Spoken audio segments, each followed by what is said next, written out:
कहा जाता है कि किसी भी राज्य का भविष्य उसके स्कूलों में लिखा जाता है, लेकिन सवाल यह है कि जब स्कूलों में शिक्षक ही नहीं होंगे तो भविष्य कौन लिखेगा। राजस्थान की सरकारी शिक्षा व्यवस्था आज इसी गंभीर चुनौती से जूझ रही है। नमस्कार, बहुत स्वागत है आपका। वक्त तो चला है पंचलाइन का और मैं हूं प्रताप सिंह आपके साथ। शिक्षा विभाग में स्वीकृत लगभग 4,13,000 पदों में से तकरीबन 1,19,000 पद खाली हैं, यानी कि लगभग 29% पद रिक्त हैं। सबसे अधिक चिंता की बात यह है कि गणित, विज्ञान, अंग्रेजी और सामाजिक विज्ञान जैसे विषयों में लंबे समय से शिक्षकों की कमी बनी हुई है, जबकि वरिष्ठ अध्यापक संवर्ग में कई जगह तो 50% से अधिक पद खाली पड़े हैं। नतीजा यह है कि एक शिक्षक कई कई कक्षाओं और विषयों का भार उठा रहा है। ऐसे में बड़ा सवाल यह है कि क्या नई शिक्षा नीति गुणवत्तापूर्ण शिक्षा और विकसित भारत का जो सपना है शिक्षकों को भारी कमी के बीच पूरा हो पाएगा? क्या ये केवल भर्ती में देरी का मामला है या फिर शिक्षा व्यवस्था की प्राथमिकताएं ही बदल गई हैं? आज इसी मुद्दे पर चर्चा की जाएगी। बहुत स्वागत है आपका। इस चर्चा में कुछ खास मेहमान जुड़ रहे हैं। सबसे पहले तारुफ में उनका कर रहा हूं। बीजेपी से मेरे साथ सुरेश ठोलिया जी जुड़े हैं, आपका बहुत स्वागत। कांग्रेस से भारती कुमार जी मेरे साथ जुड़ गई हैं, आपका बहुत स्वागत। पॉलिटिकल एक्सपर्ट हैं हेमंत भाई गोयल मेरे साथ जुड़ गए, आपका बहुत स्वागत हेमंत जी।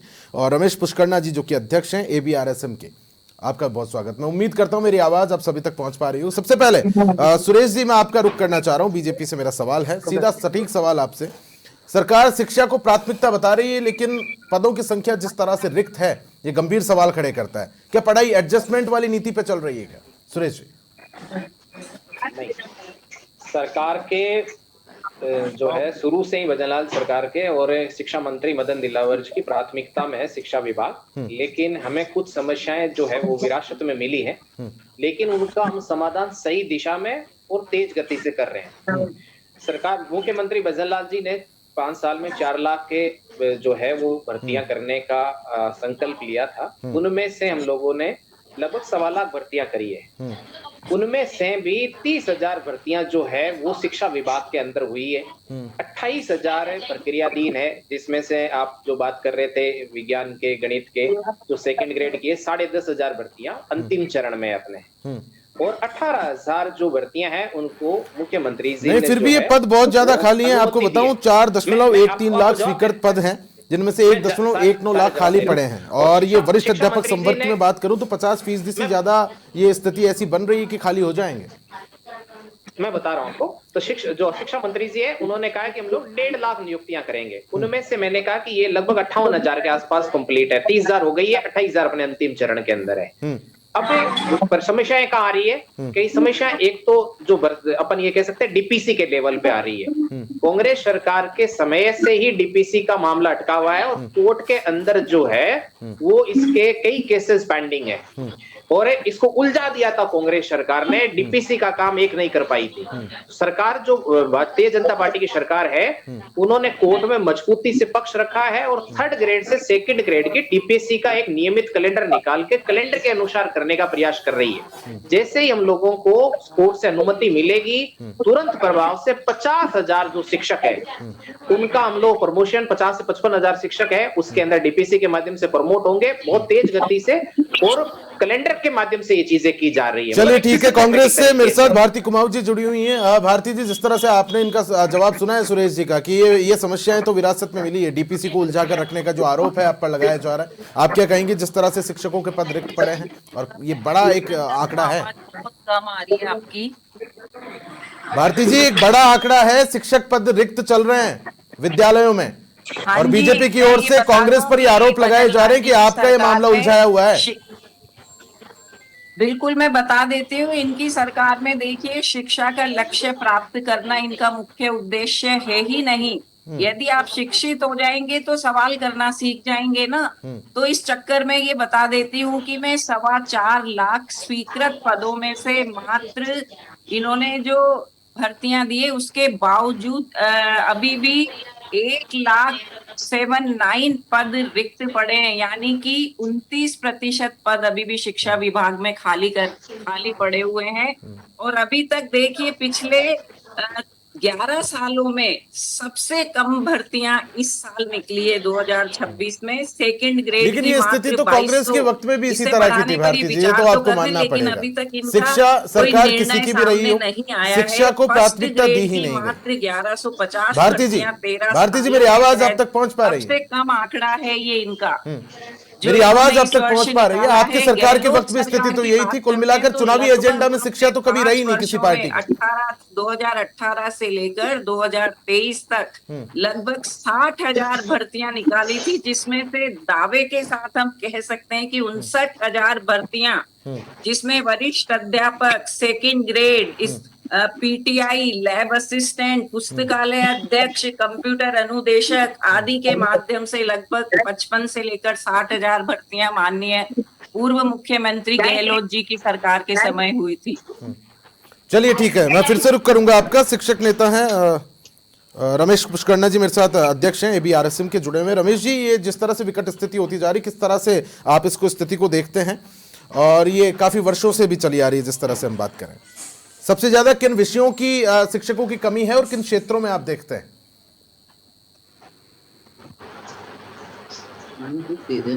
रमेश जी, आवाज आ रही मेरी? जी आपको सुन पा रहा हूं मैं। हेलो जी, आप अपनी बात जारी रखें रमेश जी।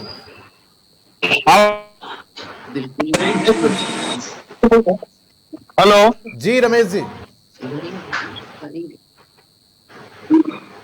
जी, जिस तरह से शिक्षकों के मैं पद निवेदन पड़े कर हैं, रहा किन हूं। विषयों के सबसे ज्यादा ये शिक्षक है जिनके पद खाली चल रहे हैं और किन क्षेत्रों में पद खाली हैं ज्यादातर? अभी यह वास्तविक आंकड़ा नहीं है। अभी ये जो 1,19,000 जो पद हैं वो तो स्वीकृत पद हैं।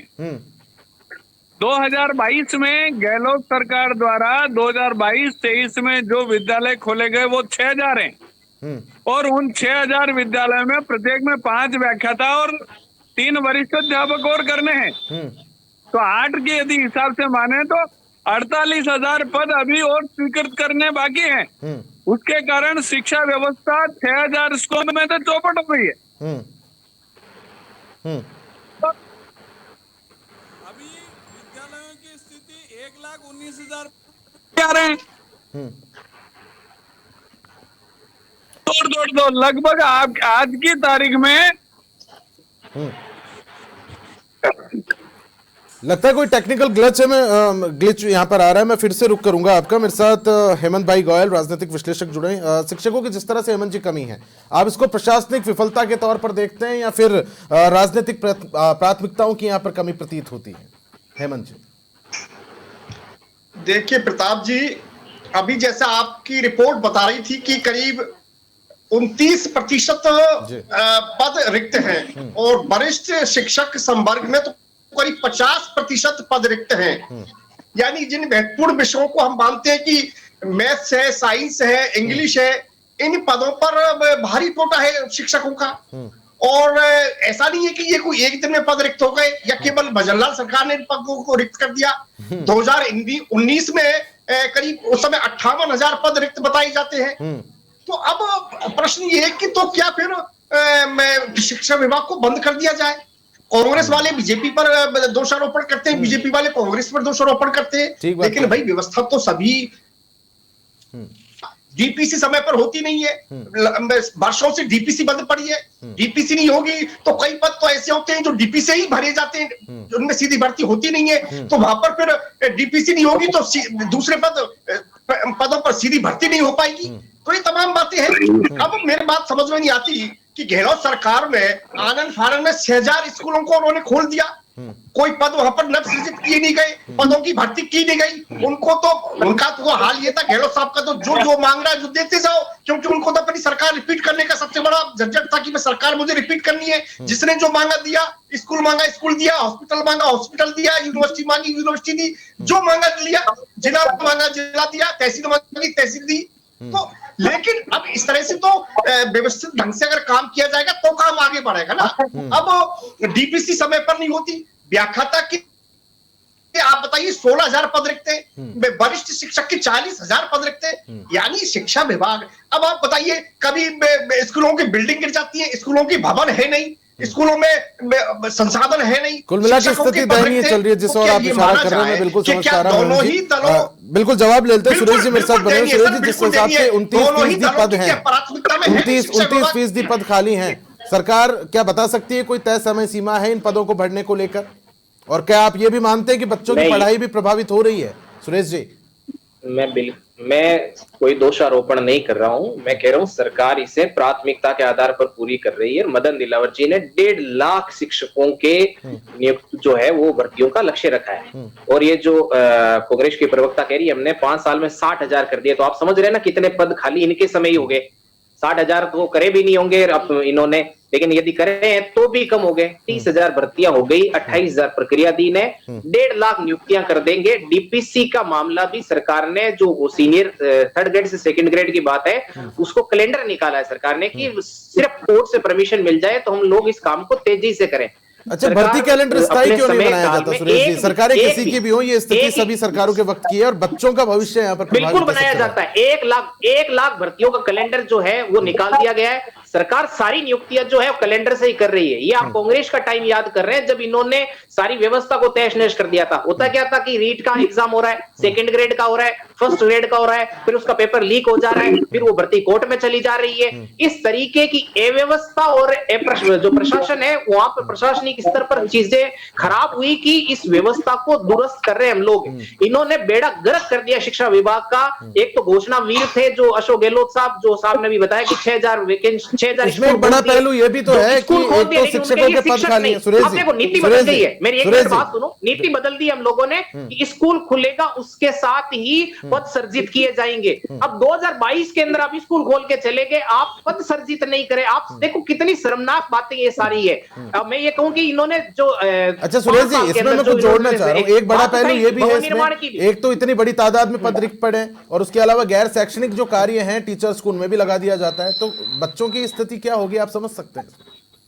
मैं कह रहा हूं कि कैलेंडर से ही भर्ती प्रक्रिया पूरी हो रही है, लेकिन यदि देखो भर्ती प्रक्रिया एक सिस्टम से पूरी होगी, आपको उसका नोटिफिकेशन निकालना पड़ेगा, आपको उसका एक बच्चों को एग्जाम का टाइम देना पड़ेगा, फिर आपको उसको जो काउंसलिंग करनी पड़ेगी, सारी चीजें एक टाइम लग जाता है। साल भर एक भर्ती प्रक्रिया को पूरा करने में लग जाता है। तो आप समझ लो कि पिछले 5 साल में अशोक गहलोत सरकार में कोई काम ही नहीं हुआ। डीपीसी का काम नहीं हुआ, अपने चेतों को नौकरियां दी, कुछ भी करा नहीं, शिक्षा व्यवस्था को बर्बाद कर दिया। और जो शिक्षा विभाग का 57,000 करोड़ का बजट था वो इन्होंने डाइवर्ट कर दिया, या इनके मंत्री जो है वो आपके गोविंद सिंह डोटासरा जी जो बड़बोले हैं वो खा के शिक्षकों को परेशान कर लिया। यही काम करा उन्होंने। चलिए ठीक है, मेरे साथ रमेश जी जुड़े हुए। रमेश जी, मेरा सवाल आपसे है कि केवल भर्ती कर देना काफी है, फिर जो तबादला नीति और पदस्थापन जो है उसमें भी एक बड़ा सुधार होना चाहिए? रमेश जी जी, मेरा कहना ये है कि सरकार से अभी हमारी बहुत बड़ी अपेक्षा है। सरकार ने अब तक प्रिंसिपलों को पदोन्नत किया, पिछले 1 वर्ष से उनका पदस्थापन नहीं हुआ है। वाइस प्रिंसिपल 11,000 पदोन्नत किए हैं, उनका भी 1 साल से पदस्थापन नहीं हुआ है। सरकार की कई सारी जो स्कीम्स है वो अभी लागू नहीं हुई। गैर शैक्षणिक कामों का इतना भार रहा गत वर्ष में, अभी जो भी कोई भी काम आता है वो शिक्षकों पर लाद दिया जाता है। हमारी अपेक्षा यह है सरकार से कि कम गैर शैक्षणिक कार्य शिक्षकों से कराए। तो शिक्षक पढ़ाने में अभी 1.5 लाख से लगभग 2.25 लाख के बीच पद खाली होने के बाद भी रिजल्ट इस बार अच्छा रहा। शिक्षकों ने इतनी रात दिन मेहनत की होगी, लेकिन शिक्षकों को तनाव से मुक्त करने के लिए सरकार से हमारी अपेक्षा है कि वो एक बार रिक्त सभी पदों को भरे, डीपीसी करे, और तृतीय श्रेणी की डीपीसी पिछले 7 वर्षों से नहीं हुई उस डीपीसी को करे, और पदोन्नत हुए उनको पदोन्नति मिल गई लेकिन उनको पदस्थापित करे, और सरकार सभी के ट्रांसफर करे। तो शिक्षक मन लगा करके, और इन सब जो काम गैर शैक्षणिक काम नहीं होंगे तो मन लगा के मेरा आपसे सवाल है, एक ही टीचर कई विषय पढ़ा रहा है, इसको आप कितना गंभीर मानते हैं? कोई गणित का अध्यापक है और वो विज्ञान पढ़ा रहे, बच्चों के साथ अन्याय नहीं है क्या? रमेश जी प्रश्न वापस पूछिएगा। गणित का अध्यापक विज्ञान पढ़ा रहा है, क्या ये बच्चों के साथ अन्याय नहीं है? कई विषय एक ही टीचर को पढ़ाने पड़ रहे हैं। हाँ, ये बिल्कुल अन्याय ही। ये रिक्त पदों, जितने जहां भी रिक्त पद हैं, हमने डायरेक्टर साहब से निवेदन भी किया कि हमारा गणित का अध्यापक नहीं है, हिंदी का अध्यापक ने पढ़ाया, परीक्षा परिणाम कम रहा, उसके खिलाफ कार्रवाई की जा रही है। हमने विरोध भी किया कि आप विषयों के अध्यापक भर्ती कीजिए और विषय अध्यापक दीजिए। बेचारे जिस आदमी का जिम्मा नहीं था फिर भी उसने अपनी पूरी तैयारी करके बढ़ाया, उसके खिलाफ कार्रवाई की, हम उसका भी विरोध करते हैं। और ये विषयाध्यापकों की जितनी जल्दी भर्ती होगी उतना ही जल्दी अच्छा परिणाम आएगा। इसलिए हमारा निवेदन सरकार से है, 1.5 लाख बस एक बार पदों की पूर्ति करे। एक स्टाफिंग पैटर्न, अभी क्या हो रहा है, जहां बच्चों का नामांकन अच्छा है वहाँ कम शिक्षक है, और जहाँ नामांकन नहीं है वहाँ कई शिक्षक बैठे हुए हैं। उन सब का एक बार समानीकरण होना चाहिए। हमने स्टाफिंग पैटर्न, ठीक है, मैं लौटूंगा आपके पास। शिक्षा में स्टाफिंग पैटर्न अब तक सरकार रमेश जी आपके पास लौटूंगा। ये मुख्यमंत्री जी के बाद भारती जी मेरे साथ जुड़िए। भारती जी, तुरंत क्या आपको नहीं लगता शिक्षा एक बहुत ही संवेदनशील मसला है? क्या कम से कम सभी दलों को इस पर तो एक हो जाना चाहिए, कोई साझा नीति आप लोग बना पाए? भारती जी, मेरा सवाल आपसे। जी हाँ जी, सभी दलों को क्यों ना एक हो जाना चाहिए शिक्षा के मामले को लेकर बात करें। भारती जी, कोई साझा नीति तैयार की जाए। देखिए बिल्कुल आपने जैसा बताया, शिक्षा और स्वास्थ्य जिस राज्य का कमजोर है वो राज्य कभी प्रगति की ओर अग्रसर नहीं हो सकता।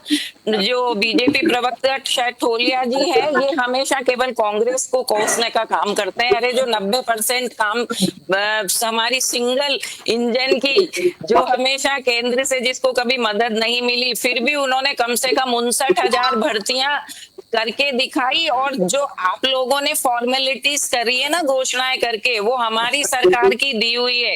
आपने जो किया है वो तो पता है, मुश्किल से मात्र 4,000 भर्तियां। और आप शिक्षा के क्षेत्र में विधानसभा में आपके हमारे शिक्षा मंत्री जी जवाब देने में असमर्थ रहे, क्योंकि उनकी कोई उपलब्धियां नहीं थी। वो स्कूलों की भौतिक स्थिति को आज तक नहीं सुधार पाए। दूसरा मानसून, तीसरा मानसून आने वाला है, स्कूलों की जर्जर हालत है। 3,500 मानसून को लेकर कभी और बात करेंगे ना, टॉयलेट अभी तो शिक्षकों का मुद्दा है। भर्तियां डीपीसी नहीं कर पाते, पदोन्नति कर दी तो उनका आज तक पदस्थापन नहीं है। कम से कम इन्हें तो आप समय पर कीजिए। कहीं चलिए ठीक स्कूल में है। हेमंत जी मेरे साथ जुड़े। हेमंत जी, जिस तरह से अब सरकारी स्कूलों में नामांकन की संख्या लगातार घटती जा रही है और जो लोग हैं वो निजी स्कूलों की तरफ रुख करने को मजबूर है, तो एक बड़ा मुद्दा शिक्षकों की कमी भी आप देखते हैं इसके पीछे। शिक्षा मंत्री जी मैं आऊंगा भारती जी आपके पास। ताकि बच्चों का भारती जी मैं आऊंगा आपके पास। न जाए।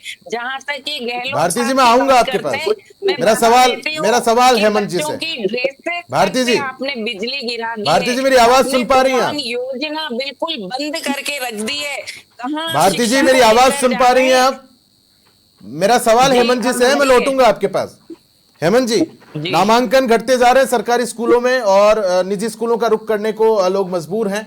एक बड़ी वजह ये भी देखते हैं आप, शिक्षकों की कमी। देखिए, नामांकन घटने की मुख्य वजह नहीं, मेरा सवाल हेमंत जी से। रमेश जी मेरा सवाल हेमंत जी से। मेरा सवाल हेमंत जी से है। रमेश जी मैं आऊंगा आपके पास। हाँ जी, हाँ देखिए प्रताप जी, वर्तमान सरकार से हमारी उम्मीदें बहुत हो सकती हैं, अपेक्षाएं बहुत हो सकती हैं। मसलन कि साहब डीपीसी क्यों नहीं हो रही है? डीपीसी होनी चाहिए, नए पदों पे भर्ती होनी चाहिए, शालाओं का भवनों को निर्माण होना चाहिए। लेकिन आप एक बात तो समझना पड़ेगा ना हमको, कि अगर पिछली सरकार ने गाड़ी पटरी से उतार दी, अब आप धड़ाधड़ आप स्कूल खोलेंगे और पदों का भर्ती करेंगे नहीं, पदों का सृजन करेंगे नहीं, तो फिर तो गाड़ी पटरी से उतरेगी ना। तो वो जो गड्ढे भरने में सरकार को टाइम लगेगा निश्चित तौर पे। अब भर्तियां हो रही हैं, लेकिन अब जैसा भी रमेश जी कह रहे थे, एक और विसंगति है कि जहां पर नामांकन ज्यादा है वहां पर शिक्षकों का कोटा है, जहां पर नामांकन कम है वहां पर शिक्षकों की भरमार है। तो क्या ये विसंगति हम दूर नहीं कर सकते? तो ये तमाम बातों को मैंने ऐसे उदाहरण देखे जहां पर एक बच्चा है वहां पर 6 शिक्षक है, जहां पर 10 बच्चे हैं वहां पर 8 शिक्षक है। तो यहाँ पर 10-50 बच्चों पर 10-10 शिक्षक लगा रखे हैं। तो मॉनिटरिंग तो नहीं हो रही कुल मिलाकर? तो मॉनिटरिंग तो नहीं है इसका मतलब? हाँ, मतलब तो इसलिए ये सारी विसंगतियां हमको देखनी पड़ेंगी, तभी शिक्षा विभाग आगे बढ़ पाएगा, बच्चों का नामांकन बढ़ पाएगा। क्योंकि निजी स्कूलों में तो जिस तरह की चाहती होती है निजी स्कूल वालों की, वो आपको सबके सामने। और अभी जो जयपुर में एक प्राइवेट स्कूल में जिस तरह का हादसा हुआ, उसके बाद आप देख सकते हैं किस तरह के निजी स्कूलों का रवैया। नहीं हेमंत जी, मुझे लगता है सरकारें किसी की भी रही हो, सरकारों ने शिक्षा को एक्सपेंस की तरह देखा, इन्वेस्टमेंट की तरह देखा ही नहीं, वरना ये स्थिति शायद आज कुछ और होती। बिल्कुल प्रताप जी, ये हम कह सकते हैं कि शिक्षा विभाग सरकारों की प्राथमिकता में नहीं रहा जितना होना चाहिए, चाहे बीजेपी की सरकार हो या कांग्रेस की सरकार हो। और फिर जब एक बार गाड़ी पटरी से उतर जाती है तो गाड़ी को पटरी में लाने में बहुत समय लगता है। आप केवल ये नहीं कह सकते कि साहब हाँ हमारी अपेक्षाएं हैं आप पूरी करिए, उन अपेक्षाओं को पूरी करने में काफी वक्त लगता है। ये एक बहुत मानी हुई बात है। और जैसे अभी तक जैसे कई सारे विद्यालय जिस तरह के भवन गिर गए थे वर्षा के, वो सारी चीजें भी हमको ठीक करनी पड़ेंगी। चलिए ठीक है, सुरेश जी मेरे साथ जुड़े। सुरेश जी मेरा सीधा सवाल आपसे, नई शिक्षा नीति की सरकार बात करती है लेकिन शिक्षक नहीं है, तो फिर आप पे कथनी और करनी में जिस तरह से अंतर के आरोप लगते हैं? नहीं, मैं कह रहा हूं कि भर्ती प्रक्रिया बहुत तेज गति से चल रही है, सही दिशा में चल रही है। हमें विरासत में बहुत समस्याएं मिली है, ये हमारा दुर्भाग्य है, लेकिन हम चीजों को पटरी पे लेके आ जाएंगे। 1.5 लाख भर्तियां समय पर पूरी कर देंगे हम लोग, ये समस्या हम जल्द समाधान करेंगे। और इसमें अंग्रेजी, विज्ञान और गणित जो विषय हैं उनकी भी प्राथमिकता के आधार पर जो भर्ती प्रक्रिया वो चल रही है, डीपीसी का काम भी हम जल्दी करें, पूरा करेंगे। तो कब तक संभावना है सुरेश जी? उठाइए तो मैं एक एग्जांपल देता हूँ, एक एग्जांपल देता हूँ आपको भवन निर्माण वाले पे। देखो, आप 5 साल में कांग्रेस पार्टी ने मरम्मत के नाम पे एक बजट का 1 रुपया जारी नहीं करा। आप पूछ लो भारतीय जी से कितने रुपए मरम्मत के लिए। आज उस पर चर्चा नहीं, सरकार ने 2024-25 में शिक्षकों को लेकर मुद्दा है 25 नहीं, 1 मिनट में बता दे रहा हूं। इन्होंने सवाल दोनों अपने गेस्ट ने उठाया है। 25-26 में 2000 स्कूलों की मरम्मत और 26-27 में 2500 स्कूलों की मरम्मत का बजट। एसडीआरएफ के तहत 20,000 स्कूलों की मरम्मत का बजट, 11,000 से ज्यादा टॉयलेट्स बनाने का काम ये सरकार कर रही है। इन्होंने 300 कॉलेज खोले थे, 9 भवन बनाए थे, हमारी सरकार ने 185 बनाए। इन्होंने भवन निर्माण पे 57 करोड़ रुपए खर्च करे 2 साल में, हमने 107 करोड़ रुपए खर्च करे। तो इन्होंने जो भवन निर्माण है वो लगभग 50-55 बनाए थे हम लोगों ने। आ जाते हैं, सिर्फ तबादले आप काफी मानते हैं या बड़े पैमाने पर भर्ती की आवश्यकता है अब तो सुरेश जी? हाँ, मैं ये कह रहा हूं कि डीपीसी का काम जैसे ही हो जाएगा, 50-55 हजार लगभग प्रमोशन कंप्लीट हो जाएंगे, सीधी भर्ती प्रक्रिया उसको तेज गति से करके पूरा कर देंगे। कितने संभावित पद हैं जो हम मान के चलें सुरेश जी? डीपीसी के तो 50-55 हजार है टोटल, वो पूरे हो जाएंगे तो उसकी जगह फिर सीधी भर्ती हो जाएगी। और वो क्योंकि उसके बिना, डीपीसी के बिना वो सीधी भर्ती कंप्लीट नहीं हो सकती है। तो ये कोर्ट के पास मामला अटका है, जैसे ही समाधान होगा तुरंत प्रभाव से भर्ती। ठीक है, रमेश जी मेरे साथ जुड़े। रमेश जी, पहले 3 काम जो सरकार को करने चाहिए, आप किस तरह से देखते हैं इस मामले को लेकर? रमेश जी।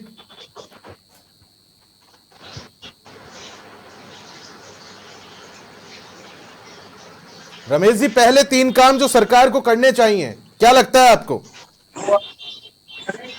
पहला काम स्टाफिंग पैटर्न करे, दूसरा काम शिक्षकों को पदोन्नति के दे, उसके पश्चात नई भर्ती करे और गैर शैक्षणिक कार्यों से मुक्त करे।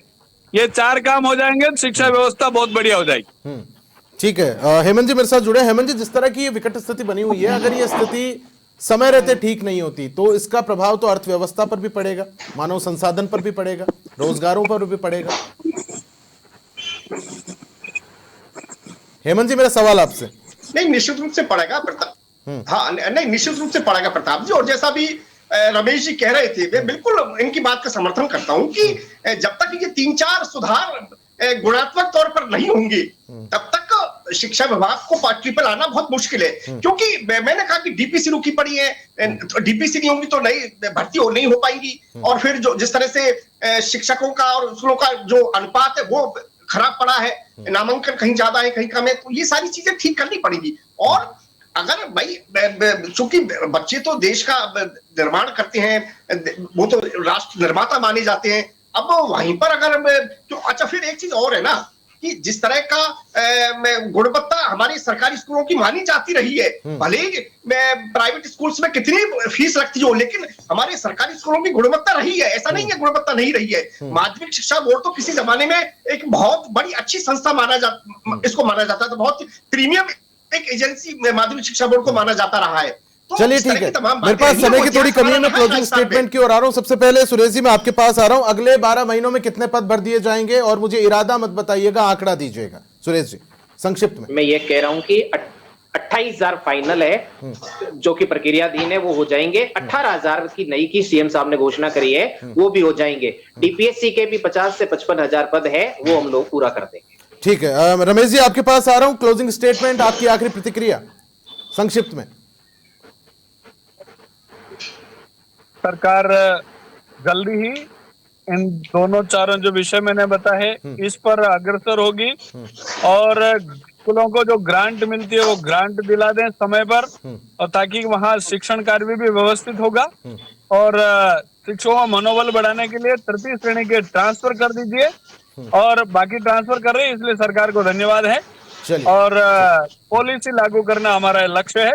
जल्दी ही पॉलिसी लागू हो जाए, उसके बाद उस पॉलिसी के अनुसार ट्रांसफर करेंगे। चलिए ठीक है, और बहुत बहुत शुक्रिया आप सभी का मेरे साथ इस खास चर्चा में जुड़ने के लिए।